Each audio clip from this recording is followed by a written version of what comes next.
الحمد لله وكفى وسلام على عباده الذين اصطفى أما بعد فأعوذ بالله من الشيطان الرجيم بسم الله الرحمن الرحيم ولا تستوي الحسنة ولا السيئة ادفع بالتي هي أحسن فإذا الذي بينك وبينه عداوة كأنه ولي حميم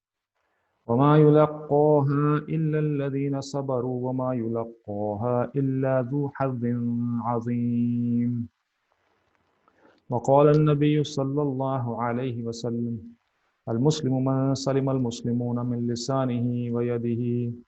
سبحان ربك رب العزة عما يصفون وسلام على المرسلين والحمد لله رب العالمين رب اشرح لي صدري ويسر لي أمري واحلل عقدة من لساني يفقهوا قولي رب اشرح لي صدري ويسر لي امري واحلل عقدة من لساني يفقهوا قولي اللهم صل على سيدنا محمد وعلى ال سيدنا محمد وبارك وسلم اللهم صل على سيدنا محمد وعلى ال سيدنا محمد وبارك وسلم Jazakallah for tuning in. آپ لوگوں کا شکریہ کہ that you have tuned in today as well. So last time we talked about how we divided the teachings of Nabi Kareem sallallahu alaihi wasallam into two categories. So the last time we talked about ibadats, which is one category of the teachings of Nabi Kareem sallallahu alaihi wasallam, and in it we talked about how ibadat are testers and purifiers from Allah subhanahu wa ta'ala, and how Allah subhanahu wa ta'ala tests us via ibadas and how he purifies us. So last time we talked about that. So today I want to talk about the second division, second part, second category of the teachings of Nabi Kareem sallallahu alaihi wasallam, which is huququl ibad. This is basically the rights of people on other people and other makhluk of Allah subhanahu wa ta'ala. That how should we behave when we come in contact with another person or other makhluk of Allah subhanahu wa ta'ala, for example, your pets or your trees, and also all those sort of living beings. So today we want to talk about that, and let me tell you that this is the most difficult department of Islam. And you can further divide this into two categories, huququl ibad. Number one is ma'ashwat, which is society, and number two is mamlat, which is matters. So under ma'ashwat, you have got how you behave with one another. For example, the relationship of parents with their kids and the relationship of children with their parents, how you behave with your domestic helpers, what should be your relationship with your neighbors, your family members, and all those sort of things, they come in mu'ashrat. And in ma'amalat, then you have got len-den, e-commerce, tijarat, مزدوری, اور کیسے لوگ جو ہیں ایک دوسرے کے ساتھ برتاؤ کریں گے جب وہ کوئی معاملات کرتے ہیں, جیسے تجارت اور زراعت ہو گئی, ایک دوسرے ساتھ جب پیسوں کا معاملہ آتا ہے, یا پھر وصیت, ہبہ, justice department. So all these come under this department. But let me tell you something. This is the most difficult department of Islam, and a lot of people fail in this department, because when you talk about ibadats, in ibadats basically in your circle is you and Allah subhanahu wa ta'ala, and with Allah you cannot have any choice, because Allah is Allah. all you need to do is just submit to him. So in that circle, in ibadat is between you and Allah, and it's pretty easy, because all you have to do is to say your namaz, roza, hajj, and zakat. But when it comes to muamalat, then in your circle, another person comes, when he comes in your circle, then how you behave with him, that is something which is very difficult, because it's in it you have khwaishat al-nafs, nafsani khwaishat. In it you have more rules of Sharia and ahkam of Allah subhanahu wa ta'ala, and your mal, your money is involved in it. So these kind of things, they become very, very difficult for someone to handle. And just this is why, we are given the fazila over the malaika, کہ ہمیں ملائکہ پر، ہمیں فرشتوں پر فضیلت صرف اسی department کی وجہ سے دی گئی، کیونکہ ادروائز فرشتوں کے ساتھ تو ہمارا عبادات میں کوئی مقابلہ ہی نہیں ہے. عبادات میں تو فرشتے بہت آگے ہیں ہمارے سے، ان کا تو ہم مقابلہ ہی نہیں کر سکتے. وہ تو صبح سے شام ہر وقت ایسے پیور ہیں عبادات میں اللہ تعالیٰ کے ساتھ کہ ان کا مقابلہ ہم کر ہی نہیں سکتے. یہ ڈپارٹمنٹ ہے معاشرت کا اور معاملات کا جو سب سے زیادہ مشکل ہے، اور ان دونوں کو چیز کو کنٹرول کرتی ہے آپ کا اخلاق. یہ اخلاق ایک ایسی چیز ہے جس کے ذریعے آپ ان دونوں ڈپارٹمنٹس کو کنٹرول کرتے ہیں، اور یہ ڈپارٹمنٹس جو ہیں اسی وجہ سے بہت ہی زیادہ مشکل ہیں. تو بیسیکلی اسی لیے دیکھیں نبی کریم صلی اللہ علیہ وسلم نے فرمایا کہ حدیث میں کہ اگر کسی نے اپنے بھائی کے اوپر ظلم کیا ہے، حدیث میں آتا ہے، یا اس کی حق تلفی کی ہے، یا اس کے ساتھ کوئی جھگڑا کیا ہے، اس ساتھ کوئی برائی کی ہے، اس کو تنگ کیا ہے، تو اس کے لیے بہتر ہے کہ وہ اسی دنیا میں اس معاملے کو جو ہے حل کر لے، یعنی کہ اس سے معافی لے لے، یا جو اس کا قرض ہے، یہ جو پیسوں کا معاملہ ہے، یہ یہیں پر ہی کلیئر کر لے. کیونکہ جب یہ مرنے کے بعد اللہ تعالیٰ کے پاس آئے گا تو پھر وہاں پر اللہ تعالیٰ جو ہے انصاف کا معاملہ کریں گے. اللہ تعالیٰ جو شفیق ہیں، جو رحیم ہے، کریم ہے، اس معاملے سے اللہ تعالیٰ اپنے آپ کو باہر نکال لیتے ہیں، اور جو بندہ اور بندے کا جو رائٹس ہیں ایک دوسرے کے اوپر، اللہ تعالیٰ پھر اس کے ذریعے اس کو سولو کرتے ہیں. اس کا طریقہ کیا ہے؟ اس کا طریقہ یہ ہے کہ اگر آپ نے کسی اپنے بھائی کے اوپر ظلم کیا ہے، اس کی حق تلفی کی ہے، یا اس کو گالی دی ہے، یا اس کی غیبت کی ہے، یہ جو بھی معاملات آپ نے کیے ہیں، تو قیامت کے دن کیا ہوگا؟ آپ کا مال آپ کے کام نہیں آئے گا. آپ کی جتنی نیکیاں ہیں وہ اس کی کیلکولیشنز ہوں گی. وہ بندہ جس کے اوپر آپ نے ظلم کیا، جس کو تنگ کیا، گالی دی ہے، اس کے آپ کی نیکیاں اس کو دے دی جائیں گی اس معاملے کو حل کرنے کے لیے. تو جب آپ کی نیکیاں اس کو دے دی جائیں گی اور آپ کی نیکیاں ختم ہو جائیں گی، تو پھر اس کے جو گناہ ہیں وہ آپ کے اوپر لاد دیے جائیں گے. نبی کریم صلی اللہ علیہ وسلم فرماتے ہیں کہ ایک بندہ بڑا خوش قیامت کو روز جائے گا بہت ساری نیکیاں لے کے، اس نے حج کیے ہوں گے، روزے، نماز، زکوٰۃ، یہ سارا کیا ہوگا اس نے، لیکن جب وہ وہاں جائے گا تو اس کو کھڑا کر دیا جائے گا ایک آدمی کے ساتھ جس کا دل اس نے دکھایا تھا، جس کو اس نے تکلیف دی تھی، جس کو اس نے گالی دی تھی، جس کے پیچھے غیبت کی تھی. اس نے جو سارا دن ہم جو کرتے رہتے ہیں، جو ہم اپنا انٹرنیٹ میں، ہم اپنے واٹس ایپ میں، جو یا پھر سکولز، کالجز اور یونیورسٹیز میں ہم ایک دوسرے کی جو بیک بائٹنگ کر رہے ہوتے ہیں، یہ ساری چیزیں جو ہیں یہ ہمارے لیے ہمارے گلے پڑ جائیں گی قیامت کے دن. تو ہم بہت خوش ہو کے جب جائیں گے نیکیوں کے ساتھ، تو اس انسان کو ہمارے آگے کھڑا کر دیا جائے گا، کہیں گے آپ نے اس آدمی کو گالی دی تھی، آپ نے اس آدمی کی غیبت کی تھی، آپ نے اس کو تکلیف پہنچائی تھی، لہٰذا یہاں پر انصاف کا معاملہ کیا جائے گا. وہ یہ ہے کہ آپ کی نیکیاں اس کو دی جائیں گی. پھر جب نیکیاں دے دے کے پہاڑ جتنی آپ کی نیکیاں ہوں گی وہ ساری اس بندے کو دے دی جائیں گی، اور آخر میں جب آپ کی نیکیاں ختم ہوں گی تو اس کے گناہ آپ پر لاد دیں گے. اچھا بھلا آدمی جو جنت جا رہا تھا وہ اس وجہ سے دوزخ چلا جائے گا. تو آپ اندازہ لگائیں کہ کتنی بڑی انسان کے ناکامیاں بھی ہے صرف اس وجہ سے کہ اس نے کسی کا دل دکھایا، کسی کو ناحق تکلیف پہنچائی، کسی کے ساتھ برائی کی، کسی کو گالی دی، صرف اس وجہ سے وہ اپنی ساری کی ساری جو نیکیاں ہیں وہ ختم ہو جائیں گی۔ پھر نبی کریم صلی اللہ علیہ وسلم نے فرمایا کہ اعمال نامے جو ہوتے ہیں وہ 3 طرح کے ہوتے ہیں۔ ایک یہ ہوتا ہے کہ جس کو اللہ تعالیٰ بالکل معاف نہیں کریں گے، وہ ہے شرک۔